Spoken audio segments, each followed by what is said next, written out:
I wanted to ask the audience, so Ryan talked about screen time. I want to just do a quick poll. So how many people restrict screen time? Show of hands? So they, said X amount of screen time and that. So Ryan, I wanted to talk to you about that a bit, and Alison, you talked about that. It seems to be one of the big things out in the media. If you read the different books, I do a lot of research on boys because I have 2 boys, and lots of information around video games, how much time you should spend on video games. We were having a chat earlier about that, and the confusion between how much time you should spend, and I think the comments you started with, Alison, sort of kind of a different point of view. So, Ryan, you can give us your point of view, and maybe Michael, and you could contribute to that discussion as well. Sure, absolutely. I can start out. We talk, as Kiwi Seminars, we talk to lots of school groups with students pretty much every day. It's our core audience, and we also talk to parent groups. I'm actually going from this event to talk to a parent council all about, and that's probably the most common question I get is how much time is too much time for my kids. And what I always encourage and what we find is that different activities are different when it comes to the computer. Playing games is different from chatting with my friends, is different from doing my homework, is different from figuring out when we're going to the mall or what the birthday party plans are. I forget the name of the author whose article I was reading just last night actually on the subject of how much gaming is too much. You can look her up. She's the keynote speaker for the PAX convention this year. It's a gaming convention. But she was saying that the research that's being done says, depending on the game, upwards of 3 hours a day is actually productive for growth and development. They say stray away from games that have to do with real-life violence and encourage gameplay that has to do with collaboration or problem solving.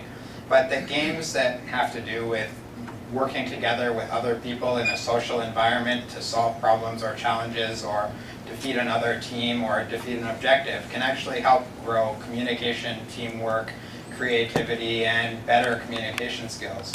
And they actually encourage online gameplay in a personal environment. So near the people who are your friends or your family, but playing a game over the internet. And apparently upwards of 3 hours a day is actually productive.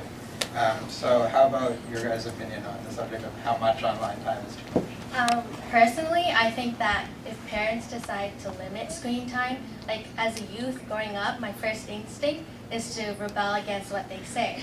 So if they tell me go off the computer at 8 o'clock, I'm not going to do that. Like I can go on my laptop in my room, I can use my cell phone. There's various other outlets for me to find a way to use the internet. So I think by limiting screen time, it's more like you're really telling the opposite to your child. I think personally, like my parents, they don't limit my screen time, so I learned how to self-discipline myself. So if I'm talking online with my friends, and I realize, oh my God, I have so much homework to do, I would just kind of email them back and be like, stop, I'm not going to talk to you for the rest of the night until I'm done. And I think that works more because I kind of learned how to self-discipline, and my parents are happy too because I get my homework done and I have a social group to talk to. Okay, so basically my take on screen time thing, like I was never limited in terms of screen time. My parents really didn't have an opinion on like how much I spend on the computer and stuff like that, because I've always maintained my connection with them and my relation with them offline, like outside the computer. So I would still, like during dinner time, I noticed that my brother, he's always on the computer, and even during dinner time, the only time that you spend with them, like one-on-one, he's still texting, he's on the computer, he's talking and all that stuff. But I think what's really important is that youth have to maintain, like, or know when to stop, know when to, like as Shigana mentioned, like not do the homework, know when to stop using the computer to do their homework. Like, I'm on the computer 24/7. As long as I'm at home, I'm on the computer. And I was studying for exams just past semester, and I was like, oh my God, I have so much stuff to study for. And the computer's so distracting because someone goes on Facebook or someone has a new tweet, and I'm on Facebook or the internet for like another hour, and I haven't studied for the past hour. So I just have to like turn the computer off or close it. I've actually hidden my computer in my room somewhere just to make sure I wouldn't use it because it's too far away and I'm too lazy to get it. So like it's like you have to learn the self-control, as Julian and Allison mentioned. Like it's really important. But limiting screen time like takes that away from you. So like we have, as youth, we have to learn, we have to grow, we have to learn self-control and all that stuff. But by limiting screen time, you take that away, and I think that's one of the other factors that we have to consider as parents. And for young people with younger kids, where maybe you're still thinking it should be a different scenario, I think the belief is that if you turn off the screen time, you're going to do something active. But research shows when you turn off the computer, you move to another passive activity. That the childhood obesity epidemic that we're facing in North America, it looks to be that it's pointing to the difference in the amount of sleep that our children are getting. And that we're now there's an hour difference from 20 years ago how much sleep our average age child gets. So I think we're going to get more information on sleep out there, and we're going to realize it's not being computer zombies that's making our kids fat. There's another mechanism. We should actually ask Amelia how often she uses. Mia, how often do you use the iPhone or the iPad? I play games. You play games? Do you use it a lot? Every day? How much? This Can't see, it's this I much. feel excited about this information because I spend so much of my time battling with my 6-year-old about his screen time, and now I guess I need to consider whether we maybe just should get him, some more challenging games to play.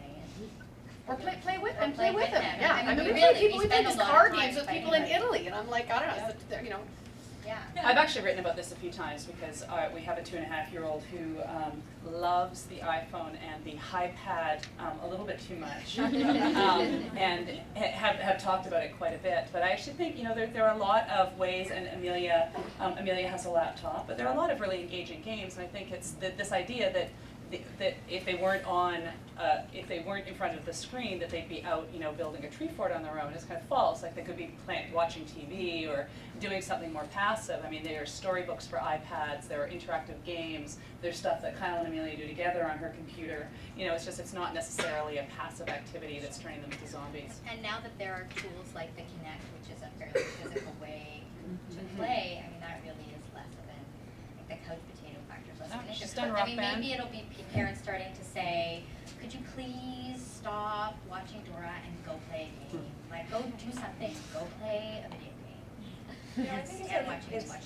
it's interesting about this tree fort idea, and that everybody's out playing, and everybody used to be out doing things, and that's that idyllic sort of childhood. And I know with my guys, they're fairly active as well, as they spend a fair amount of time online as well.